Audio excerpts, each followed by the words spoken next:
मुसाफिन, और कयामत के दिन जब सारे नबी अपना पल्ला झाड़ लेंगे और कह देंगे मैं आज किसी की सिफारिश नहीं कर सकता, तो सबसे पहले मैं सिफारिश करूंगा और सबसे पहले मेरी सिफारिश कबूल की जाएगी। वो नबी कयामत के दिन भी हमारे काम।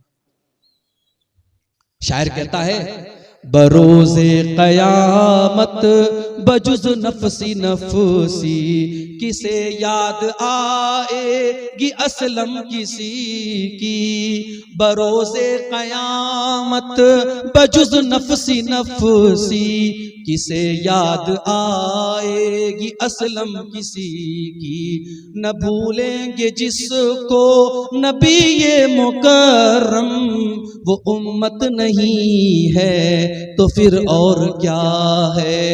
जुबां पर है नाते नबी ये मुकर्रम, ये उल्फत नहीं है तो फिर और क्या। वो नबी हमसे बड़ी मोहब्बत करते थे।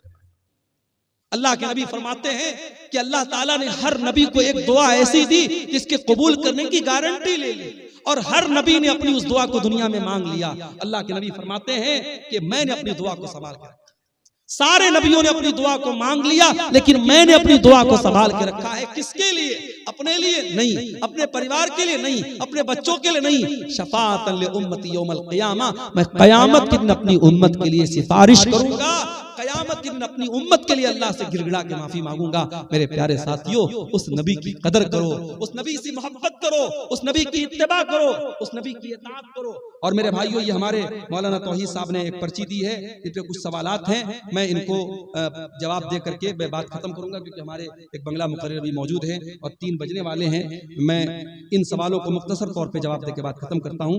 एक सवाल आया है, क्या अकीका के जानवर के लिए दता होना जरूरी है? जरूरी नहीं है, दता हो तो बेहतर है, लेकिन जानवर अकीका का जो है वो दता होना शर्त नहीं है।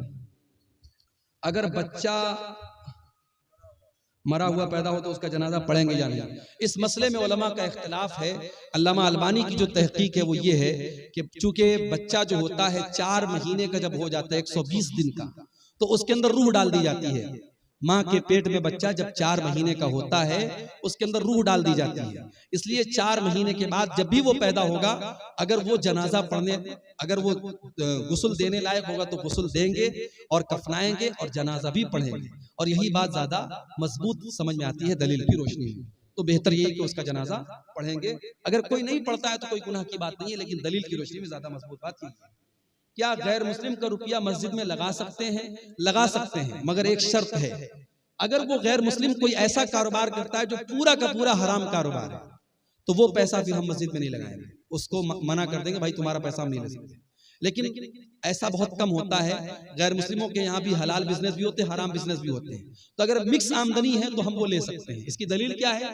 नबी के दौर में मक्का के काफिरों ने अल्लाह के घर को, खाने काबा को बनाया था आपस में चंदा करके, लेकिन वो लोग भी खाने काबा की बड़ी इज्जत करते थे, तो उन्होंने हलाल आमदनी से ही बनाया था। तो अल्लाह के नबी ने जब खाने काबा को फतह किया, तो आपने खाने काबा को ये कह के गिरा नहीं दिया कि वो उनकी आमदनी से बना है, उनके चंदे से बना है। आपने उस बिल्डिंग को बरकरार रखा। तो ये अमल इस बात की दलील है कि गैर मुस्लिम का चंदा भी हम ले सकते हैं। शर्त ये है कि उसकी आमदनी है हलाल आमदनी भी शामिल हो। अगर मुकम्मल हराम की आमदनी है तो फिर हम उसका चंदा नहीं लेंगे। गाय या बैल का अकीका दे सकते हैं या नहीं? नहीं देना चाहिए, मुनासिब नहीं है। इसलिए कि अकीका के जानवर में जहां भी हदीस में जिक्र है, छोटे जानवर का जिक्र है। बाज़ उलमा ने बड़े जानवर को जायज करार दिया है, मगर दलील के एतबार से उसकी कोई मजबूत दलील नहीं मिलती। जहां पर भी हदीसों में जिक्र है, छोटे जानवर का जिक्र है। आप बकरा बकरी कर सकते हैं, भेड़ा भेड़ी कर सकते हैं, दुम्बा वगैरह कर सकते हैं, लेकिन बड़े जानवर का सबूत अकीका में नहीं मिलता है। क्या सरदार के पास फितरा जमा करके क्या करेंगे? इसको तकसीम करेंगे। देखिए, फितरा के सिलसिले में हदीस में सिर्फ इतना आता है कि हर मुसलमान पर, चाहे वो मर्द हो, चाहे वो औरत हो, चाहे वो बच्चा हो, चाहे वो जवान हो, फितरा फर्ज है। नबी के दौर में इसकी एक इज्तिमाई शक्ल होती थी। लोग अल्लाह के नबी के पास जमा करते थे और वहां से वो गरीबों को दिया जाता था। तो आज अगर आप वो शक्ल अपना रहे हैं, अपने सरदार के पास इकट्ठा कर रहे हैं और वहां से वो गरीबों को दिया जा रहा है, बहुत अच्छी बात है। हाँ, तो कोई हर्ज की बात नहीं, इसमें कोई दिक्कत की बात नहीं है, इज्तिमाई शक्ल में दिया जा सकता है।